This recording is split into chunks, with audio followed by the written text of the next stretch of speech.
विधायक श्री इंद्रदत्त लखनपाल जी, हमारे भोरंज के विधायक सुरेश कुमार जी, हमारे हमीरपुर के विधायक आशीष जी, हमारे राजनीतिक सलाहकार सुनील शर्मा बिट्टू जी, हमारे इस क्षेत्र से कांग्रेस के प्रत्याशी पुष्पिंदर वर्मा जी, मंजीत ढोगरा जी पूर्व विधायक, हमारे सिविल सप्लाई के board of director Vikram Sharma ji, सभी पूरे विधानसभा क्षेत्रों से आए हमारे कांग्रेस के कर्मठ कार्यकर्ता, आपदा प्रभावित क्षेत्रों से आए हमारे आपदा पीड़ित परिवार के सदस्य, सभी पत्रकार बंधुओं, 11 महीने पहले इस प्रदेश की बागडोर जब मुझे सौंपी गई थी, उस बागडोर को संभालने से पहले रिज मैदान पर जब मैंने शपथ समारोह में भाग लिया, मेरे मन में एक विचार हमेशा से रहा कि ऐसे बच्चे जिन्होंने अपनी माता को खो दिया है, अपने पिता को खो दिया है, अनाथ आश्रम में रहते हैं या अपने रिश्तेदारों के पास रहते हैं, उनके लिए कोई योजना लाई जाए। मुख्यमंत्री बनने के बाद ऐसी परंपरा होती है कि सचिवालय में सचिवालय के अधिकारी और कर्मचारी आपका स्वागत करते हैं। मैं सचिवालय नहीं गया और शिमला के टुट्टी गंडी में बालिका आश्रम गया, उन बेटियों से मिला जिनके ना माता थी ना पिता थे, और उनकी भावना को मैंने देखा और उनसे कुछ सीखा। उस समय मैंने निश्चय किया कि समाज के ये लोग कहीं पिछड़ ना जाए, इन्हें इनका अधिकार मिलना चाहिए। और तकरीबन 5-6 महीने लगातार बैठकें करने के बाद अक्टूबर मास में हमने मुख्यमंत्री सुख आश्रय योजना को शुरू किया और इस योजना से 4000 हिमाचल के बच्चों को लाभ मिलेगा। यह हिंदुस्तान की पहली ऐसी योजना है जिसमें उनको अधिकार दिया गया है कि अगर आप अपने माता जी को खो देते हैं, पिताजी को खो देते हैं, सरकार तुम्हारा ध्यान रखेगी और उन्हें चिल्ड्रन ऑफ द स्टेट का दर्जा दिया। मुझे खुशी इस बात की है, मैं पूरे जिलों में जाकर जब इन बच्चों को एलिजिबिलिटी सर्टिफिकेट बांट रहा हूं और आज उस योजना के एक बच्चे को जिसके पास जगह नहीं थी, उसके लिए 2 विश्व जगह का प्रबंध करके हमने जब उसके नाम पर किया, इससे ज्यादा मुझे अत्यंत प्रसन्नता और क्या होगी। उसे घर बनाने के लिए भी 3 लाख रुपया दिया जाएगा, उसे शादी करने के लिए भी पैसे दिए जाएंगे। ये एक ऐसी योजना है मुख्यमंत्री सुख आश्रय योजना, जिसमें 27 साल तक अगर कोई अनाथ बच्चा पढ़ना चाहेगा, उसकी पढ़ाई का पूरा खर्च सरकार उठाएगी और 4000 रुपया हर महीने पॉकेट मनी भी देगी। और पढ़ने के बाद अगर अपनी कोई योजना से कार्य शुरू करना चाहता है तो उस कार्य के लिए सरकार 2 लाख रुपए का धन भी उपलब्ध करवाएगी और मकान के लिए जगह भी उपलब्ध करवाएगी। जब कोई योजना धरातल पर उतरती है, इससे ज्यादा खुशी और कुछ नहीं होती। मैंने सचिवालय जाकर जब हालत देखे उसके बाद तो मेरे पास आंकड़े आए। प्रदेश की जनता पर 75,000 करोड़ रुपए का कर्ज चढ़ा हुआ था। जब अधिकारी आंकड़े दे रहे थे तो मैं उसमें गौर से देख रहा था। सभी फाइनेंस के अधिकारी बैठे थे और कह रहे थे कि हमने 6 पे कमीशन तो लागू कर दिया, लेकिन जितने सरकारी कर्मचारी है और पेंशन भोगी कर्मचारी है, उनके 10,000 करोड़ की लायबिलिटी भी आप पर है। तो 75,000 करोड़ और 10,000 करोड़ 85,000 करोड़। उसके बाद 1100 के करीब संस्थान खोले गए, 800 के करीब शिक्षा संस्थान खोले गए, हेल्थ का संस्थान खोले गए। कहा कि इनको अगर शुरू करना है आपने, तो एक तो आपके पास ना तो कर्मचारियों की नियुक्ति हुई है, ना ही स्कूलों को चलाने के लिए टीचरों की नियुक्ति हुई है, और इनको खोलने के लिए भी आपको तकरीबन 5000 करोड़ रुपया और चाहिए। मैंने बोला खोल दो, कहते कि पैसा दे दो। मैंने बोला आप निकालिए, ये तो कांग्रेस की सरकार आ गई, अगर बीजेपी की सरकार आती तो वो कैसे चलती। उन्होंने कहा वो भारतीय जनता पार्टी की डबल इंजन की सरकार है, केंद्र में भी उनकी सरकार थी और यहां भी, उन्हें हम कर्जा देते। और मैंने पूछा उनसे कि आगे की क्या स्थिति रहेगी। उन्होंने कहा कि हमारे पास अगले महीने कर्मचारियों को पे देने के लिए भी पैसे नहीं है। तो मैंने उनसे कहा कि ऐसा क्या हाल है हिमाचल प्रदेश का। उन्होंने कहा 14,000 करोड़ रुपए का पिछली भारतीय जनता पार्टी ने सरकार ने कर्ज उठा लिया है, और अभी आपको अगर इनको पेंशन देनी है और रोजमर्रा के काम करने तो आपको कर्ज उठाना पड़ेगा। हमने कहा आप कर्ज उठाइए।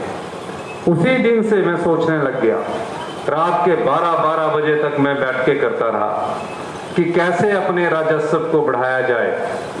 दिन रात हमने मेहनत की, और बजट हमने जब प्रस्तुत किया, उस बजट में हमने एक दिशा तय की।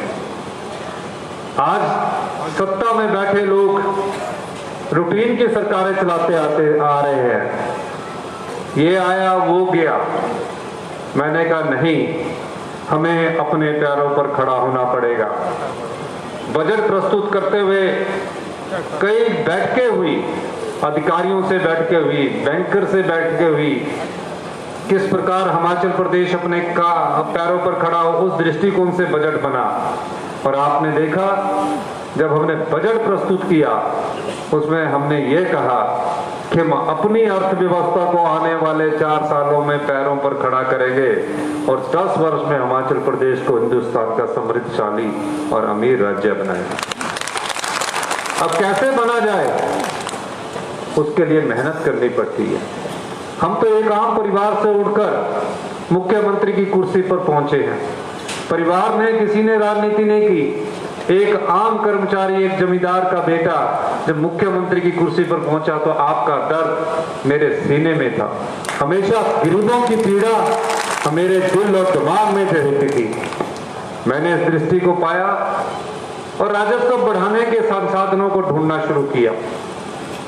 पाया कि जब से भारतीय जनता पार्टी की सरकार 5 साल से सत्ता में थी, सबसे पहले तो मेरे को हमीरपुर के लोग मिले, युवा के लोग मिले कि हम मेरिट लिए है, +2 में मेरिट है, ग्रेजुएशन में मेरिट है, एमए में मेरिट है। हम क्लर्क का एग्जाम तक पास नहीं कर रहे जबकि हमारे पेपर सब बहुत अच्छे हुए हैं।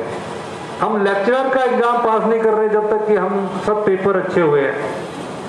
फरवरी में मैंने जाल बनाया कि ऐसा क्या सबऑर्डिनेट सिलेक्शन बोर्ड में जो मेरिटोरियस बच्चे, गरीब माँ बाप के योग्य बच्चे जो सिलेक्ट होने चाहिए थे वो सिलेक्ट नहीं हो पा रहे, और ऐसे बच्चे सिलेक्ट हो पा रहे हैं जिन्हें लिखना तक नहीं आता था।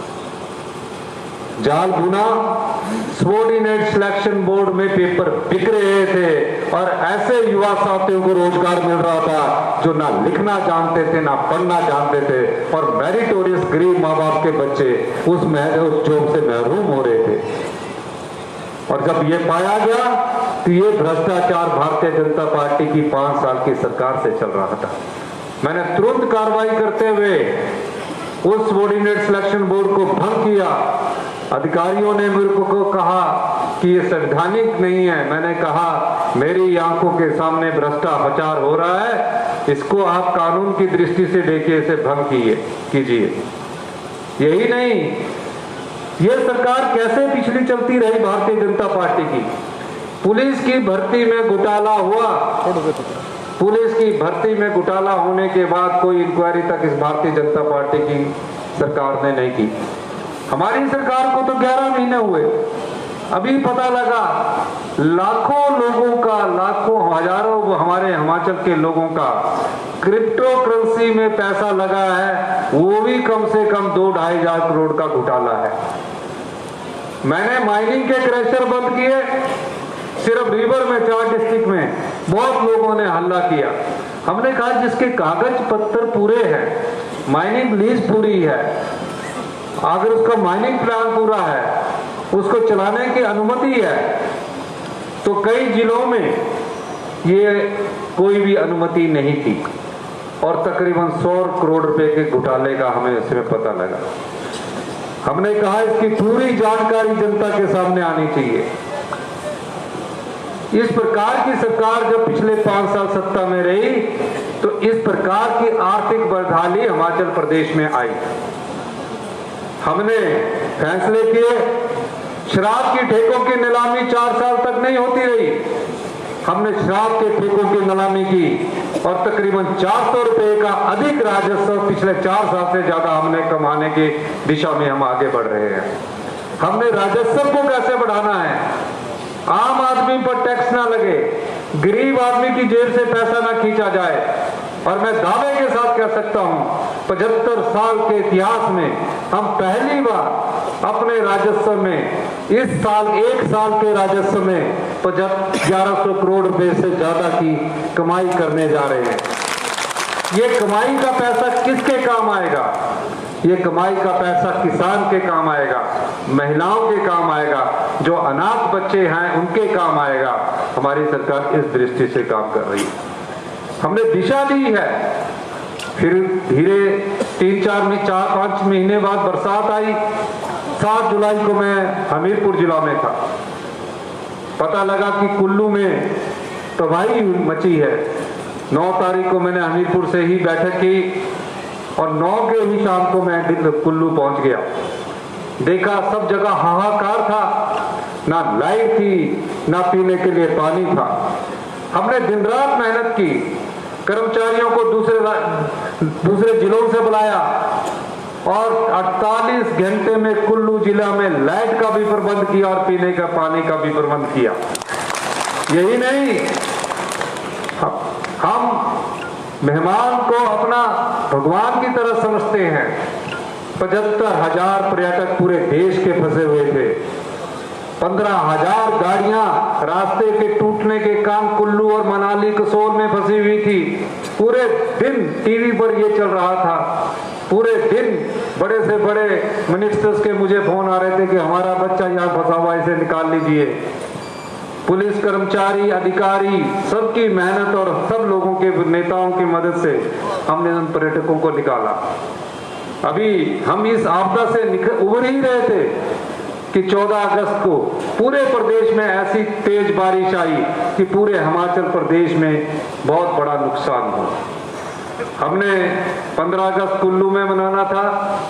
मैंने कहा सभी सांस्कृतिक कार्यक्रम को रद्द कर दिया और दिन रात मेहनत करके हमने पाया कि पूरे हिमाचल प्रदेश में तबाही का ऐसा मंजर हुआ आया है जिसको हमने कभी 50 साल पहले कभी नहीं देखा था। इतिहास की सबसे बड़ी तबाही इस प्रदेश में हुई। मैं हमीरपुर जिला के बड़सर में गया, इंद्रदत्त लखनपाल जी मेरे साथ थे। एक जगह तो जमीन में कोई 50-50 फुट खाई ही बन गई, घर ही दब गया। पूरे हिमाचल प्रदेश का हमने दौरा किया। भारतीय जनता पार्टी के लोग चीखते रहे कि विधानसभा सत्र बुलाइए। ये भी कह रहे थे कि हम देश के प्रधानमंत्री मोदी जी के पास जाते हैं और इस आपदा के लिए लोगों के लिए मदद मांगते हैं। हमने कहा अगर हम अभी सत्र मनाएंगे तो पुलिस के कर्मचारी, प्रशासनिक अधिकारी, कर्मचारी सब उस विधानसभा सत्र की तैयारी में लग जाएंगे। सवालों का जवाब देना होता है, सुरक्षा व्यवस्था देखनी होती है, लेकिन नहीं, वो चीखते रहे। हमने सत्र बुलाया, विधानसभा का सत्र था। भारतीय जनता पार्टी ने आपदा प्रभावित से संबंधित प्रस्ताव लाया, सरकार ने भी लाया। स्पीकर महोदय ने उस प्रस्ताव को स्वीकार किया। आपदा पर 3 दिन चर्चा हुई। बड़ी बड़ी बातें करते थे कि हम आपदा में, और जब हमने कहा कि इस प्रस्ताव के समर्थन में आप खड़े होइए अगर इसे राष्ट्रीय आपदा घोषित नहीं करना है तो स्पेशल पैकेज के रूप में आप खड़े होइए। भारतीय जनता पार्टी के लोग 3 दिन तक चर्चा में भाग करते रहे, लेकिन उस प्रस्ताव में जो गरीब आदमी के समर्थन में प्रस्ताव लाया था, जो आपदा प्रभावित परिवारों के समर्थन में प्रस्ताव लाया था, भारतीय जनता पार्टी की जो विधानसभा में विधायक दल था उसके समर्थन में नहीं खड़ा हुआ और उसका उन्होंने मूक दर्शक होकर उस प्रस्ताव का समर्थन नहीं किया। कांग्रेस पार्टी ने मेजॉरिटी से उस प्रस्ताव को पास किया और केंद्र सरकार को भेज दिया। आशा यह थी कि मोदी जी से भी मैं मिला, होम मिनिस्टर साहब से भी मैं मिला, मैंने कहा हिमाचल के पास आय के साधन बहुत कम है, आप हमारी मदद कीजिए। आज तक 1 पैसे की मदद भारतीय जनता पार्टी की केंद्र की सरकार ने नहीं की जो हमें मिलनी चाहिए थी। मैं ये बात इसलिए कह रहा हूं, जो हमारा अधिकार था, जो बजट में एलोकेशन था, एनडीआरएफ के तहत वो पैसा आया। अभी हमने 95-97 करोड़ रुपए का क्लेम भरा है, उस क्लेम के भी अभी हमें 4,500 करोड़ रुपए मिलना है, वो भी नहीं मिला। यही नहीं, आप संसद चुनकर भेजते हैं, 4 संसद चुनकर गए, 3 बीजेपी के सांसद हैं वहां, 3 बीजेपी के सांसदों से ये पता करवाइए कि कहीं होम मिनिस्टर के पास खड़ा होकर और प्रधानमंत्री के पास खड़े होकर प्रदेश की आपदा के लिए आपने कोई लेटर लिख कर दिया? आज तक ये लेटर उन्होंने लिख कर नहीं दिया। एक भी फोटो दिखा दीजिए। तो किस लिए आप चुनकर जाते हैं? संसद में आप आवाज नहीं उठा सकते। सत्ता का केंद्र ये नहीं है कि मैं सत्ता में आ गया। सत्ता का मतलब है कि आप लोगों की सेवा कीजिए। कहां आपने लोगों के लिए आवाज उठाई? तो ये भारतीय जनता पार्टी का दोहरा स्वरूप है। लेकिन हमने अपने लोगों को, जो हिमाचल में 16,000 परिवार बेघर हो गए, कितने पशु मर गए, कितनी जमीन तबाह हो गई, हमने फैसला किया कि हम अपने जो बजट है उसमें कुछ कट लगाएंगे और हमने 4500 करोड़ रुपए के पैकेज की घोषणा की। मैंने आम लोगों के लिए, जो 16,000 घर बेघर हुए हैं, जो आंशिक रूप से क्षतिग्रस्त हुए, मैंने उनके लिए नियम बदल दिए, कानून बदल दिया। कहा हिमाचल प्रदेश के लोगों को मैं जानता हूं, एक आम परिवार बड़ी मुश्किल से दिन रात मेहनत करके अपना घर बनाता है, उसका घर सपनों का होता है, बड़े प्यार से उसने बनाया होता है। इस आपदा ने उसके घर को तबाह कर दिया या आंशिक रूप से उसको क्षतिग्रस्त हुआ। वो 5,000 रुपए में रिपेयर नहीं हो सकती और 1,30,000 रुपए में पूरा घर नहीं बन सकता। हमने फैसला किया, अधिकारियों ने मुझे कहा कि ये गलत बात है। मैंने कहा नहीं, घर बनाने के लिए हम 7 लाख रुपया देंगे, जिसका कच्चा घर भी टूट गया है, उसके लिए उन्होंने कहा कि कच्चे घरों के लिए तो हमें कच्चे घर के पैसे देने चाहिए। मैंने कहा कि उस गरीब आदमी को क्या आप जीवन भर कच्चे घर में ही रखना चाहते हैं? उसको भी, कच्चे घर वाले को भी पक्के घर के बराबर पैसा दिया और उसे भी 7 लाख रुपए की राशि दी। 16,000 परिवार है, 16,000 परिवारों में से तकरीबन 4,000 घर पूर्णतः क्षतिग्रस्त हो गए हैं। फिर बात आई कि भारत सरकार तो 1,30,000 देती है। हमने उस कानून को ही बदल दिया। हमने कहा हम भारत सरकार के रिलीफ मैनुअल में नहीं जाएंगे। हमने कैबिनेट बनाई, कानून बदल दिया, कहा जो आंशिक रूप से टूटे हुए घर है उसको तो हम सिर्फ 4,000 रुपया देते हैं। हमने कहा नहीं, 4,000 नहीं, 1,00,000 रुपया देंगे। कहते जो फसल नष्ट हो गई है उसके लिए 3,100-1,500 रुपया करनाल देते हैं। हमने उस कानून को भी बदल दिया और कहा कि 5,000 रुपया पर करनाल के हिसाब से जब फसल नष्ट हुई वो पैसा हम देंगे। तो ये सरकार की कार्यप्रणाली को दर्शाता है। मुझे पता है, हम रात को जागकर अधिकारियों से बैठक करके, मिनिस्टरों से बैठक करके दिन रात इस प्रदेश की अर्थव्यवस्था को पटरी पर लाने की कोशिश कर रहे हैं और भारतीय जनता पार्टी वाले आए दिन बयानबाजी दे रहे। पिछले 5 साल तो लोगों को ठगा, अब विपक्ष में रह के भी ठग ही रहे हैं।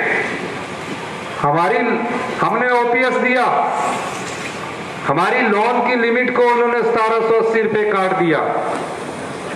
जब हमें लोन ही सिर्फ इस साल 23-24 में हमें लोन ही सिर्फ 6600 करोड़ रुपया मिलना है। भारतीय जनता पार्टी में विपक्ष के नेता जयराम जी बोल रहे 12,000 करोड़ का लोन ले लिया। अनुराग ठाकुर जी भी आके बोल रहे 12,000 करोड़ का लोन ले लिया। आप तो 20 साल से एमपी है, कुछ तो सोचकर बोलिए, आप तो फाइनेंस मिनिस्टर भी रहे हैं।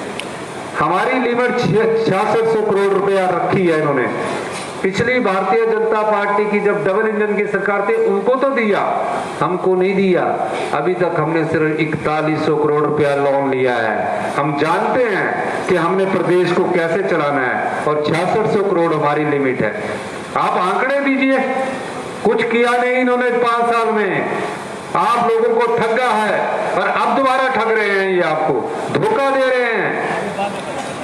ये वो लोग हैं जो झूठ की राजनीति पर अपनी राजनीतिक रोटियां सेकते हैं। हम वो लोग हैं जो आम जनता से, गरीब परिवार के लोगों के साथ सीधे तौर पर जुड़ना चाहते हैं, उनके दुख दर्द को बांटना चाहते हैं।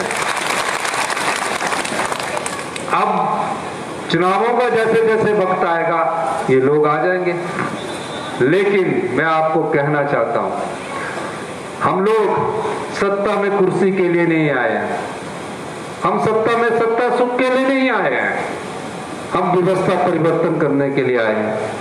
हर क्षेत्र में हिमाचल प्रदेश के, चाहे शिक्षा का क्षेत्र देख लीजिए, आज वहां बहुत गिरावट आई है। आप स्वास्थ्य का क्षेत्र देख लीजिए, आज वहां बहुत गिरावट आई है। ये हमारे 11 महीने के कार्यकाल में नहीं आई है।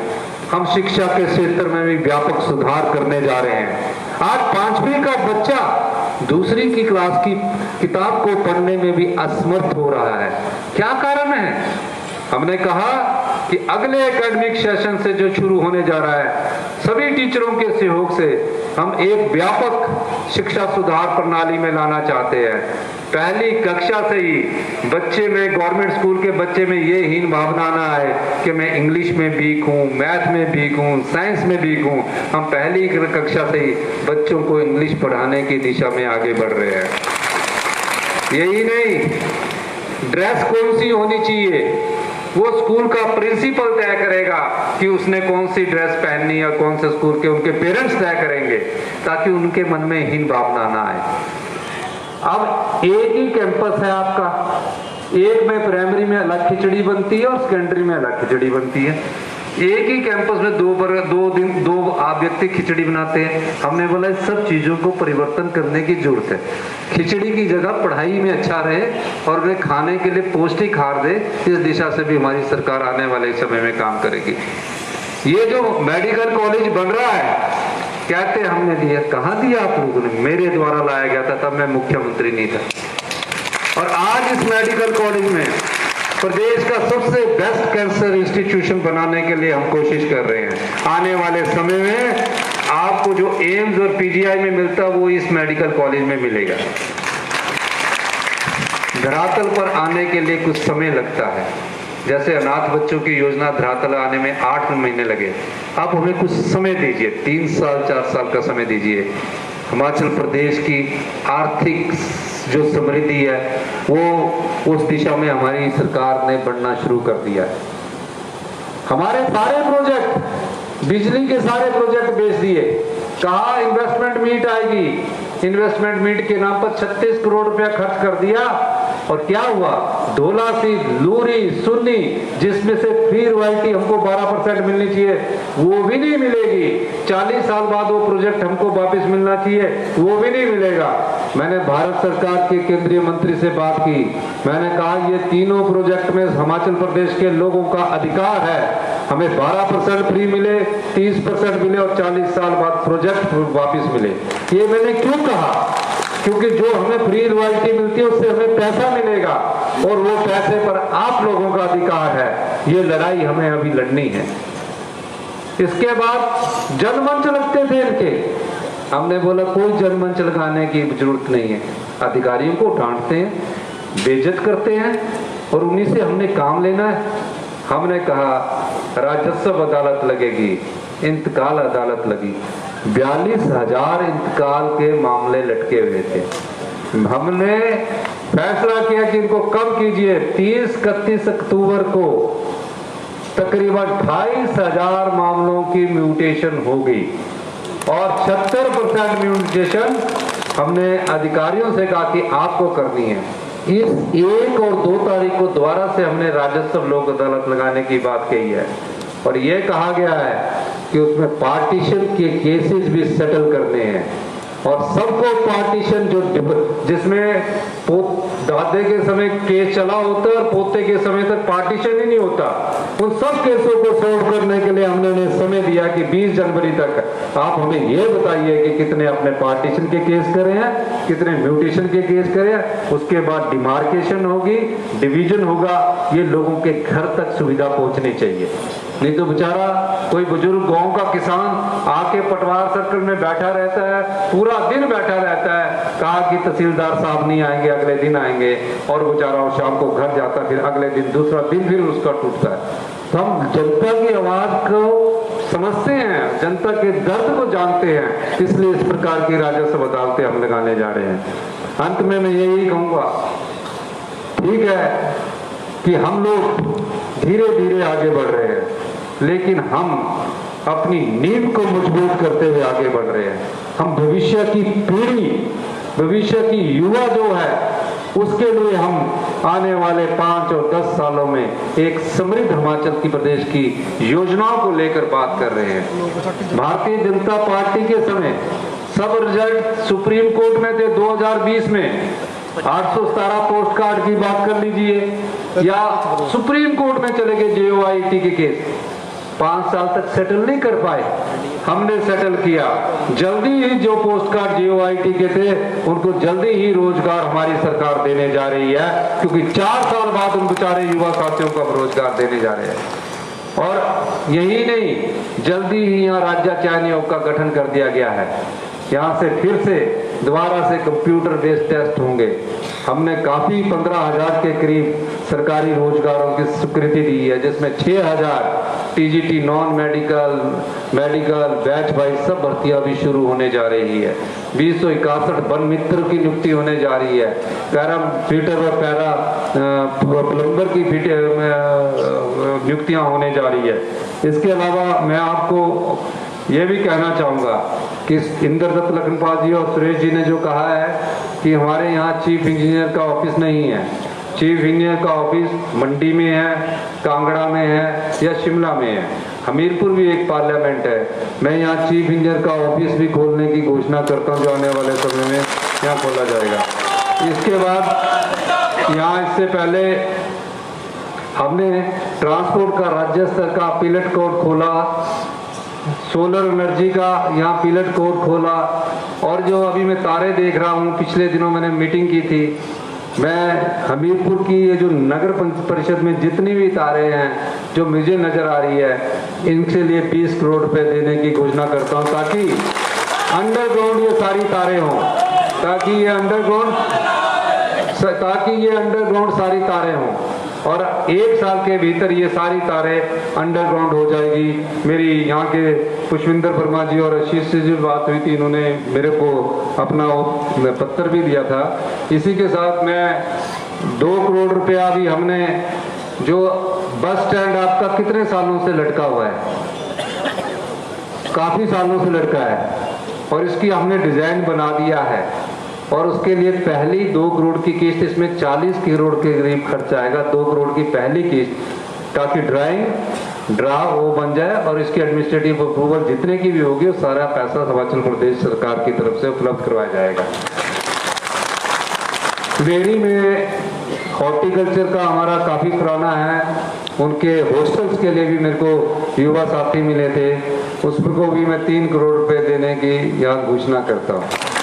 क्योंकि हमीरपुर जिला में भारतीय जनता पार्टी के समय पिछले 5 साल यहाँ कोई मंत्री नहीं रहा, यहाँ से कोई मंत्री नहीं बना, लेकिन अगली बार जब आपने हमें चुनाव जिता कर दिया, तो हमीरपुर की जनता ने 4 कांग्रेस के सदस्य और 1 आजाद विधायक के रूप में हमें यहाँ से भेजा, और इसके कारण आज मैं हमीरपुर की जनता के कारण मैं मुख्यमंत्री के पद पर पहुंचा हूं, क्योंकि आपने हमारी सारी सीटों पर जिताकर भेजा है। तो इसके साथ जो आपदा प्रभावित परिवार है, मैं और बताना चाहता हूं कि 7 लाख के अलावा आपको मुफ्त पानी का कनेक्शन मिलेगा, मुफ्त बिजली का कनेक्शन मिलेगा और 280 रुपये प्रति बैग के हिसाब से सीमेंट की बोरी एसडीएम के माध्यम से सिविल सप्लाई कॉर्पोरेशन के द्वारा आपको मिलेगी। तो ये पैकेज कोई 7 लाख का नहीं है, ये तकरीबन 10 लाख रुपए तक पड़ता है। यहाँ कम है परिवार लेकिन फसल को ज्यादा नुकसान हुआ है। इसके अलावा हमने 680 करोड़ की स्टार्टअप योजना का शुभारंभ किया है, जिसका प्रथम चरण ई टैक्सी के रूप में, आजकल ई टैक्सी के रूप में जो वेबसाइट द्वारा आप अप्लाई कर सकते हैं, 500 ई टैक्सी के परमिट दिए जाएंगे। किसानों के लिए भी आने वाले समय में हम एक ऐसी योजना लेके आ रहे हैं, ये तो किसान की आय शब्दों में दुगनी करते आए हैं, लेकिन हम वास्तविकता में दुगनी करने के लिए एक ऐसी योजना पर काम कर रहे हैं जिसका व्याख्यान इस बार के बजट में आपको देखने मिलेगा, ताकि एक किसान के परिवार में जिसने पशु भी पाला हो और नेचुरल खेती भी कर रहा हो, उसको तकरीबन 40 से 50 हजार रुपए की इनकम हो। इस दृष्टि से हमारी सरकार किसान के लिए कार्य कर रही है, जिसका आने वाले बजट में आपको देखने को मिलेगा। यही नहीं, किसान के अलावा जो विधवाएं महिलाएं हैं, 20 हजार के करीब विधवा महिलाएं हैं, हमारी सरकार आने वाले समय में, क्योंकि कुछ योजनाओं को अभी काम चल रहा है, उसको मैं कहना नहीं चाहूंगा, उनके बच्चों को, जो बच्चे यहाँ पढ़ रहे हैं अनाथ विधवाओं के बच्चों को भी हम पढ़ाई में किस प्रकार की सुविधा देनी है उस पर काम कर रहे हैं। विधवा महिला को क्या मिलना चाहिए उस पर काम कर रहे हैं। विधवा महिला में एकल नारी, छोड़ी हुई बहू है, इन सब महिलाओं के लिए 20 हजार महिलाओं के लिए हमारी सरकार बजट के समय एक योजना लेके आ रही है, जो उनको सम्मान से, गौरव से ये कहेंगे कि ये सरकार ने हमारी आवाज को सुना है। इस दृष्टि से हमारी सरकार ये कार्य करने जा रही है।